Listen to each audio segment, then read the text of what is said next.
সিমের বিচি পছন্দ করে না এমন মানুষ খুঁজে পাওয়া খুবই কঠিন। এই সময়টাতে সিমের বিচি পাওয়া গেলেও আর বেশ কিছুদিন পর থেকে পাওয়া যাবে না। তাই তো যারা যারা সিমের বিচি খেতে পছন্দ করে তারা এই সময়ে বাজার থেকে বেশি করে কিনে নিয়ে এসে ফ্রোজেন করে রাখতে পারেন। সিমের বিচির কালার ঠিকঠাক রেখে কিভাবে সারা বছর ধরে সংরক্ষণ করে খাবেন সেটাই আপনাদের সাথে শেয়ার করব। আসসালামু আলাইকুম এভরিওয়ান, কেমন আছেন আপনারা সবাই? সিমের বিচি বরাবরই আমার পছন্দের একটা সবজি, তাই তো এই সময় আমি সিমের বিচি বাজার থেকে নিয়ে এসে সেগুলো ফ্রোজেন করে রেখে দেই সারা বছর ধরে যেন খেতে পারি। আজকে বাজার থেকে 2 কেজির মতন সিমের বিচি নিয়ে আসছে। সিমের বিচিগুলো কিভাবে ফ্রোজেন করলে গুণে মানে আর স্বাদে একদম পারফেক্ট থাকবে সেটাই দেখাবো। প্রথমে আমি সিমের বিচিগুলো একটা একটা করে এভাবে ছিলে নিচ্ছি। কাজটা অনেক কষ্টের হলেও যখন এই বিচি দিয়ে তরকারি রান্না করা হয় খেতে অনেক সুস্বাদু আর মজাদার হয়।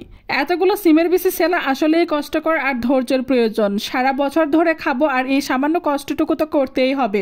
মেয়েদের সংসার লাইফ বলতেই কষ্ট, কারণ কোনো কাজেই সুখের নয়। তবে হাজারো কষ্ট করার পর দিন শেষে পরিবারের সবাইকে যদি হাসি খুশি রাখা যায় এটার থেকে বুঝি আর বড় কোনো কিছু তৃপ্তির হয় না।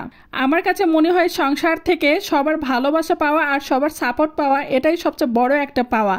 একটা একটা করে আমি এভাবে সবগুলো বিচি ছিলে নিচ্ছি। আর হ্যাঁ, এগুলো কিন্তু কাঁচা বিচি ছিল। আমি এর আগে সেদ্ধ করে ছিলে নিয়েছি, এতে করে সিলার কষ্টটা কম হয়, তবে বিচির কালারটা একটু নষ্ট হয়।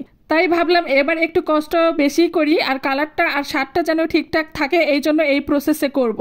আর হ্যাঁ, এই কাজ করতে গেলে সংসারের সমস্ত কাজ শেষ করে গুছিয়ে অবসর টাইমে বসে বসে করতে হবে।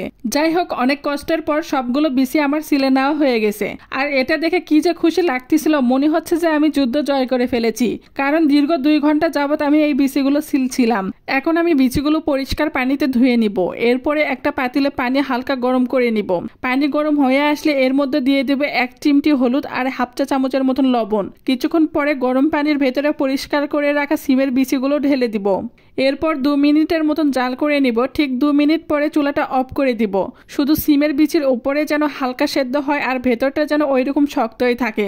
ধরতে গেলে 40%-এর মতন বিচি সেদ্ধ করে নিব আর বাকি 60% রান্নার সময়ে সেদ্ধ হয়ে যাবে।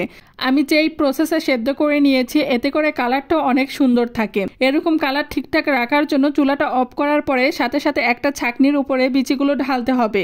এতে করে গরম পানি সবগুলো ঝরে চলে যাবে। বিশেষ করে সামনে রমজান মাস আসছে, এই সময়ে মাছ মাংসের থেকে সিমের বিচি দিয়ে যে কোনো রেসিপি রান্না করলে খেতে অনেক টেস্টি।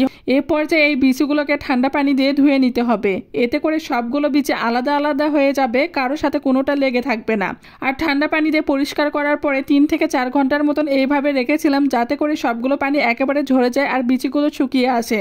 বিচি যখন শুকিয়ে আসবে সেই পর্যায়ে এগুলোকে আমি ফ্রোজেন করার জন্য একটা প্লাস্টিকের বক্সে বিচিগুলো উঠিয়ে নিচ্ছি।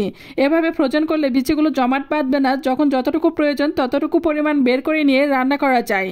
আর এভাবে সারা বছর ধরে সিমের বিচি সংরক্ষণ করা যায়। আপনারা যারা পছন্দ করেন তারা দেরি না করে তাড়াতাড়ি সংরক্ষণ করে ফেলুন সারা বছর ধরে খাওয়ার জন্য। আজকে এখানেই বিদায় নিচ্ছি, আবারও দেখা হবে নতুন কোনো ভিডিওতে।